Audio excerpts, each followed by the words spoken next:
எனக்கு வந்து முதல்ல அடுத்து 2C 3S தான் வந்தது காணாது. அப்போ டீச்சர் மேலே ஒரு பிரச்சனை ஒன்றும் இது படுத்தியெல்லாம் நான் தான் திருப்பி படித்து நல்ல ரிசல்ட் எடுத்தேன். ஏஎல் படித்தேன். நான் ஏஎல் படித்த அப்புறம் நீங்கள் டிபி கோடிங் நடந்து கொண்டு இருந்தது. அதுக்கு முதல்ல எனக்கு கேட்டது நான் அதுக்கு பிறகு வந்து சேர்ந்தேன். நீங்கள் இந்த மைட்ரீம் அகாடமியில் நாங்கள் வெளியில் காசு கொடுத்து படிக்கிற கோர்ஸோட இது வெத்தான கோர்ஸ் தான் சொல்லுவேன்.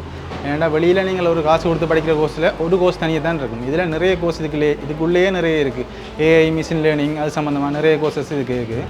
இப்போ பேசிக்கில் இந்த சின்ன பிள்ளைகள் மேட்ட மாதிரி பேசிக்கில் இருந்து தான் போகுது. இதில் பேசிக்கில் ஒரு கம்ப்யூட்டர் பாதிக்க தெரியாத பிள்ளை கூட இதை ஈஸியாக படிக்கக்கூடிய மாதிரி இருக்குது.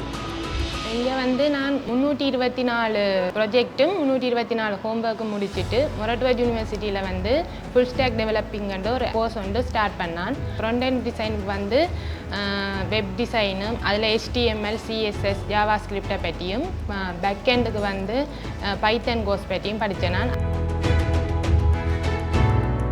இனிமேலங்காலையில் அப்படி அவன் வந்து தன்னைத்தான் ஒரு நிலைக்கு கொண்டு வர்றதுக்கு இந்த கல்வி உதவிக்கு அவன் வந்து அடுத்த லெவலுக்கு வந்து அவன் தானாகவே மோட்டிவேட் பண்ணி ஒரு தொழில் முயற்சியில் ஆளறான்.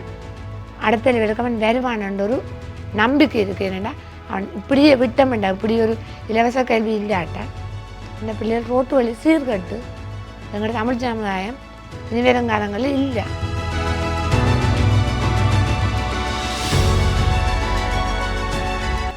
சில பிள்ளைகளுக்கு வந்து ஐடி அறிவு இருக்கும், சில பிள்ளைகளுக்கு இருக்கா தெரியாது. அதை பற்றி என்னன்னே தெரியாது, டைப்பிங் அதுவரை என்ன செய்கிறேன்னு தெரியாது.